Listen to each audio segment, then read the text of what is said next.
Növbəti fayda qəzəbi boğmaq haqqındadır. Allah Rəsulü sallallahu aleyhi və səlləm buyurur ki, kim qadir olduğu halda öz qəzəbini boğarsa, deyir ki, Allah-u Teala onu məxluqatın arasından çağırar qiyamət günü və ona hurilər arasında seçmək hüququ, ixtiyarı verər. Hansını istəyirsən seç. Bu hədis doğrudan əzəmətli hədis. İnsanı tərbiyələndirən böyük hədislərdən biridir. Qəzəblənəndə bəzən qəzəbi cilovlama çətin düzdür. İstəyirsən ki, həyata keçirəsən, nəsə eləyəsən. Məsələn, səndən birini deyirsən, 5-ini qaytarırsan.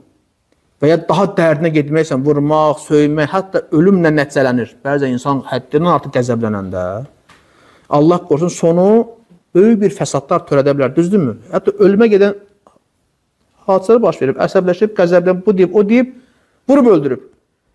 Biri qəbrə, biri zindana, həyatı məhv oldu, bunun da, onun da. Lakin o anda insan qəzəbini boğanda, hər hansı bir hal olur olsun, istəyir ailədə olsun. Bəzi insan əsəbləşir, ailəsini təhqir edir, vurur və ya deyir, səni boşadım. Və yaxud da ki, küfr edənlər var qəzəblənəndə.